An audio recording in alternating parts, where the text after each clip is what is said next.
My family consists of my father, mother, and me. Being an only child, I've always lived a comfortable life with no real hardships.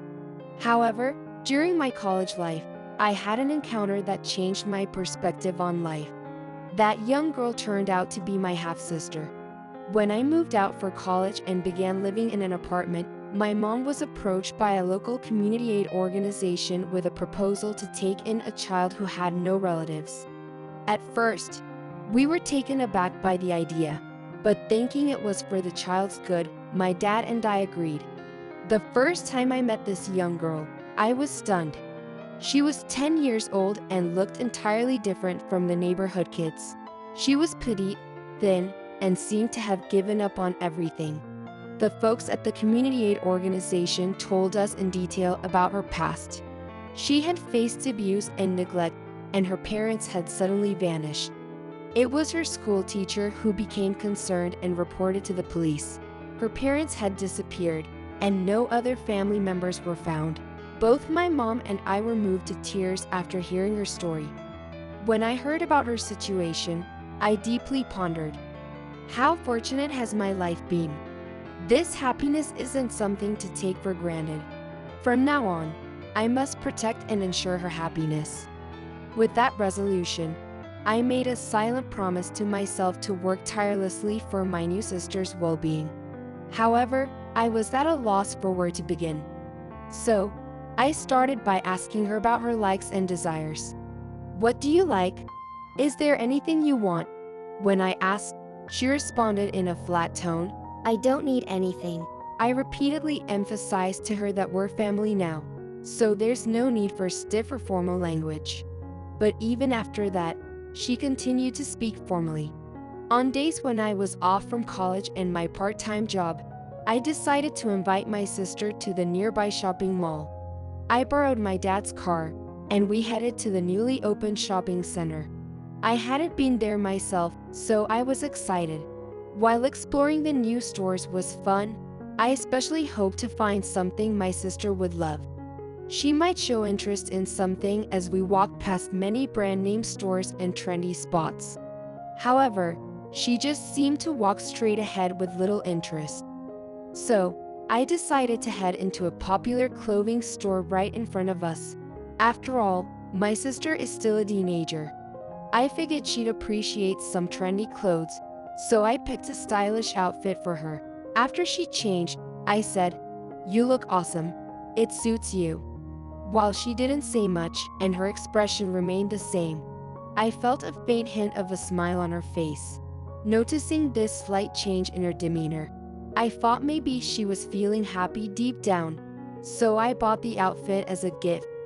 5 years of such days flew by, and at 25, I started my career in a company, embarking on a new journey as a working professional.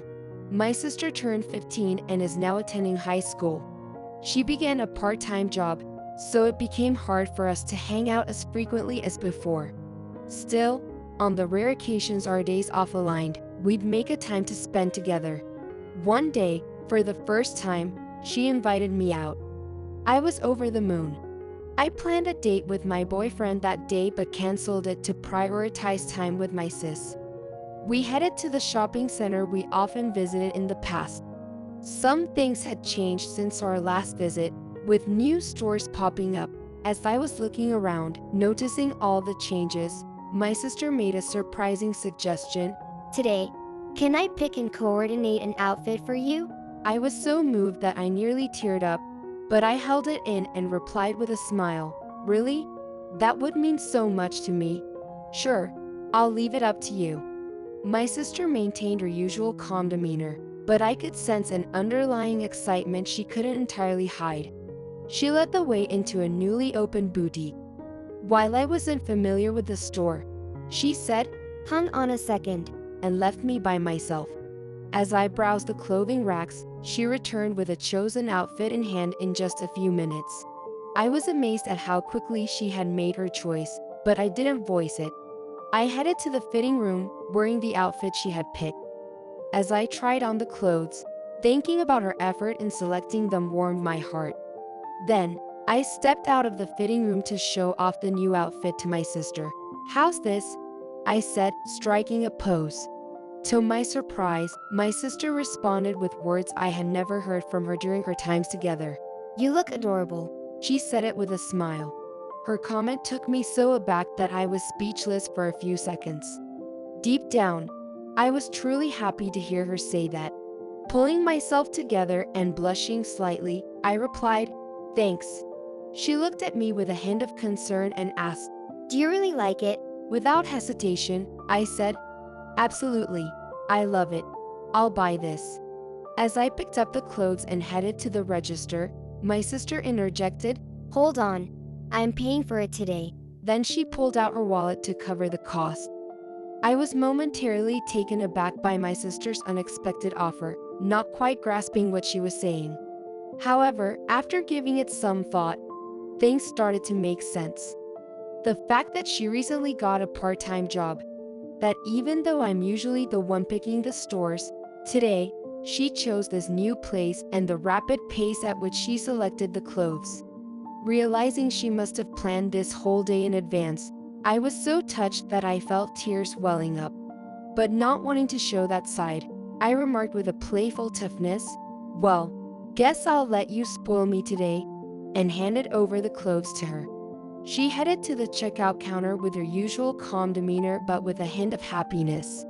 Watching her back, I couldn't hold back the tears. As time passed, I turned 28, and my younger sister reached 18, gearing up for her high school graduation. When I asked my sister about her plans, she said, I'm planning on looking for a job. though she had top-notch grades and could have easily gone to community college or a university. She explained, I've always borrowed money from my parents, so if I go to college, I want to get a scholarship or pay my tuition. Besides, college can wait for now. I thought it was a waste of her potential, but I respected her decision. She ended up selecting a major corporation in the city as her place of employment. The whole family was thrilled with the news. A few months later, she moved out to start her new life. On the day she left, I wished her all the happiness in the world, holding back tears as we hugged multiple times. Knowing she wasn't moving far away, we promised to stay in touch regularly and sent her off with smiles. Fast forward 7 years. I turned 35, and my sister reached 25. Though we kept in touch through weekly calls and messages, she only returned home once a year, during special holidays. Her updates revolved around her exciting city life and adventures with new friends. It was a tad lonely not seeing her more than once a year, but knowing she was living her best days gave me strength and cheered me up day by day. Then, one day, I received an unbelievable call from my sister. She got married.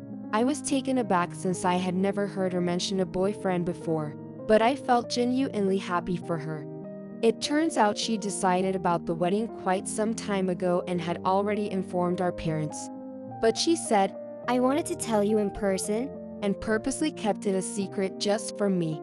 She was pondering how best to break the news to me, hesitating a bit. It was such a typical gesture from her. I could sense her kindness and thoughtfulness, which brought a smile to my face. The wedding date was already set, and to my surprise, it was in just a month. My initial thought was, why the rush? But hearing the joy in her voice quickly dispelled any doubts. And then, the wedding day arrived. This past month she had been a whirlwind of joyous moments, from meeting her fiancé as a new family member to picking the perfect dress. At the wedding, my sister looked radiant in her pure white gown.